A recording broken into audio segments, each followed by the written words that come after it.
Okay, so today we are diving deep into the Chotanagpur Tenancy Act of 1908. Now, I know what you're thinking. A law that's over 100 years old sounds a little dry, right? But trust me, you don't want to think of this as some dusty old legal document. Think of it as a time machine, one that takes us back to this incredible story of conflict, of fighting for rights, and ultimately, a hard-won victory. So really, why should we care about this today? Well, because this act, it isn't just about the past. It's actually deeply woven into the fabric of the present day. It brings up these huge questions about land, about community, and about development that are honestly more relevant now than ever before. And to get its power, you've got to see it for what it truly is. You have to let that sink in for a second. The Magna Carta. You know, the legendary charter from England that limited the king's power and gave rights back to the people. Well, that's exactly what this act did for Jharkhand's tribal communities. It was about getting their land rights back, rights that had been systematically, piece by piece, stripped away from them. This wasn't just another law. It was a full-blown revolution put down on paper. And to really get the scale of that revolution, we first have to understand the world that was lost. We've got to go back to a time before the outsiders arrived, a time when land wasn't something you just bought and sold. It was something more. This image here really captures the soul of that time. Life was all about the community, all centered around farming. For the Munda and Oron people, the land belonged to everyone. It wasn't my land or your land, it was our land. This was the time of the Kunkati system. The name itself tells you the whole story. Kunt means family, or your lineage, and Kati, that means to cut or to clear. So the very families who first cleared the forest to create the farmland were the ones who collectively owned that land. There were no individual property deeds, no rent to pay, no taxes. The land was seen as a mother, providing for her children. It was a sacred trust, not just a piece of property. But then, like in so many stories like this, a shadow starts to fall. And this massive turning point came with the arrival of the British East India Company. And this new class of people, the locals had a name for: the Dickus, the outsiders, the exploiters. And you can just see right here how fast that sacred trust was completely shattered. It starts in 1765. The company gets the right to collect taxes, and they have one goal: make money. Then boom, 1793, the Permanent Settlement Act flips the whole system on its head. It basically says, hey, you communities who've lived here for generations, you don't own the land anymore. These landlords do. And that just opened the floodgates for middlemen and moneylenders who poured into the region, turning land from a mother into a cash machine. Let's try and make this a little more personal. Imagine a farmer. Let's call him Ramu Munda. His great-great-grandparents are the ones who cleared the very field he's farming. It's his life. It's his entire heritage. Then one day, some contractor rides up and tells him, this land, it's mine now. The government gave me the contract. You want to keep farming here? You're going to pay me rent. If not, get out.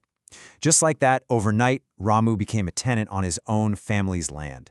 And this wasn't just one guy. This was the reality for thousands of people.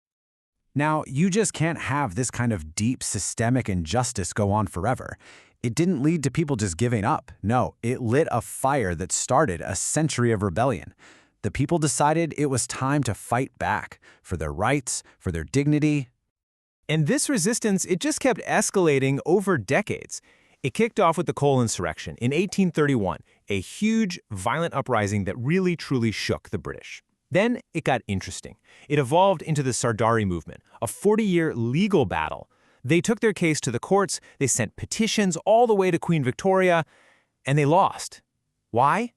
Because the British courts wanted paper, they wanted deeds, and their entire system was built on oral traditions and communal ownership. So when the law itself failed them, that sense of total despair ignited the final great rebellion, Birsa Munda's Ulgulan.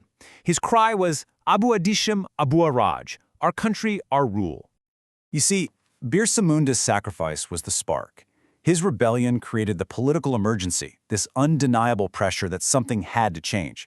But turning all that revolutionary fire into a solid legal framework, that needed a totally different kind of hero, Father John Baptist Hoffman.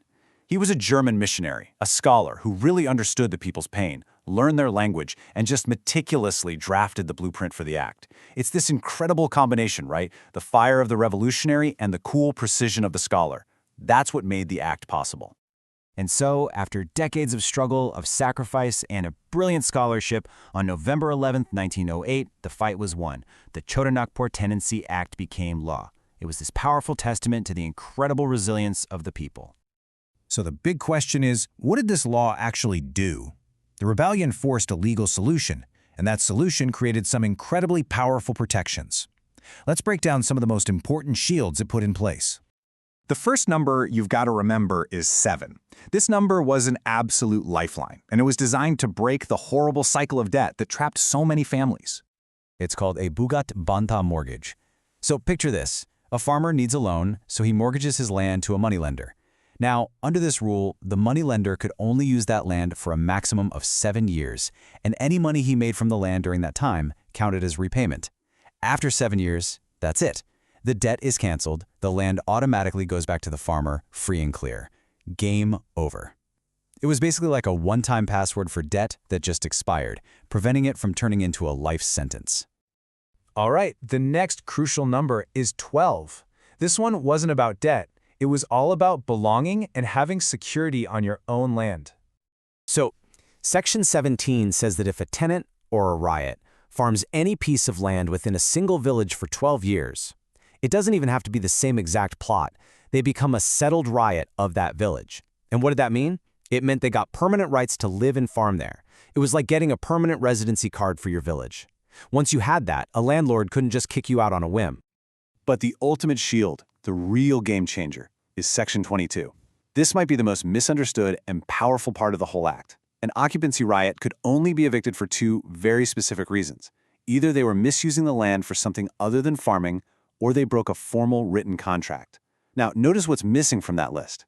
Yeah, not paying rent. Now, a landlord could go to court to get the money they were owed, but they could not just show up and throw a farmer and their family off the land. The sense of security that provided was just immense. So, the Act created these powerful legal shields, a direct result of that long and bloody struggle. But here's the thing we have to think about today. A shield is only as strong as the challenges it's facing. And in the 21st century, those challenges are way more complex than ever before. Today, the threats are, well, they're a lot sneakier. You have things like collusive suits, where 2 people will pretend to have a legal dispute just so a court will sign off on a land transfer that would otherwise be illegal. They're literally using the law to break the law. People exploit clever loopholes in disguised transactions. And even when the system works, even when a court orders illegally taken land to be returned, those orders often just aren't enforced, leaving families stuck in this awful legal limbo. And all of this is happening with this huge pressure to convert protected farmland for big industrial projects and cities that just keep expanding. Which brings us to this final and, I think, really critical question. This law was created to protect a communal way of life, to keep the land out of the hands of the open market. So how does that fundamental idea hold up in a world that's driven by individual property rights, by urbanization, and by massive economic development? Is the Act an obstacle to progress that needs to be updated? Or is it a vital shield that's still protecting a culture and a unique way of life? That debate is happening right now, and the next chapter of this Magna Carta is still being written.